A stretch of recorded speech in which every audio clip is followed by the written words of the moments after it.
Hey all, another day of wrenching on the Magnum because the radiator decided to start leaking.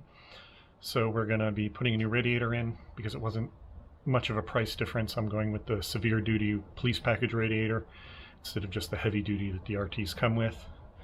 So we're going to be swapping that out. So one of the things with these Magnums is that the radiator is basically under or slightly in front of the radiator support itself, unlike most cars where it's mounted behind it. You can kind of see the hose disappears under it. So I think I'm going to pull off these little covers if I can and then get a better idea. I have a feeling that it's going to actually be easier to pull the radiator out the front, but I'm not actually sure, and we're going to have to dig into that and figure it out. Let's get to work.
All right, old radiator's out, new radiator here. I don't see a major difference between them thickness-wise, but I haven't actually measured them. But either way, the issue appears to be that this seam here was leaking because that was wet when I pulled it apart. So I think that the tank and the radiator just weren't sealing properly there. I probably could have put some goo on there and sealed it up, but this wasn't that expensive and it's a better fix than sealing the old one up. Now I have to very carefully get this back in. I did end up unloading it from the front because what I didn't realize is these braces that hold the bumper on are part of the radiator support. So there's no way to pull the radiator vertically because of these, and you can't move the AC condenser any further because it's hooked to the AC lines. So yeah, that's why I ended up going out the front. And it is a bit of a tight fit down there. Again, like because of the AC stuff, because here's the AC hoses kind of looped in awkward places, or maybe those are the oil cooler, whatever. But yeah, it turns out these rubber grommets come with the radiator, so that's cool. So those can go.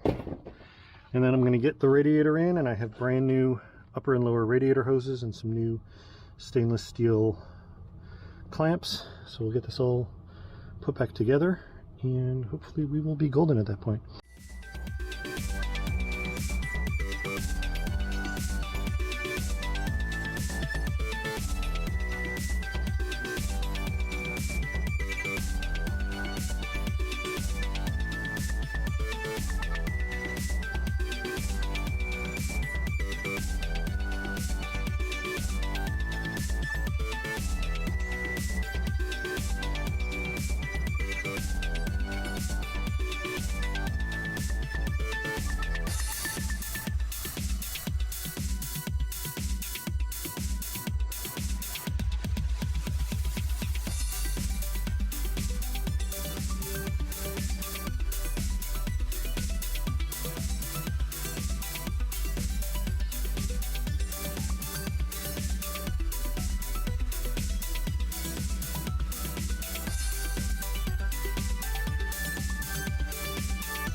Alright, so radiator is in, hoses are in, and I'm going to have to pick up some more coolant because I had less than I thought.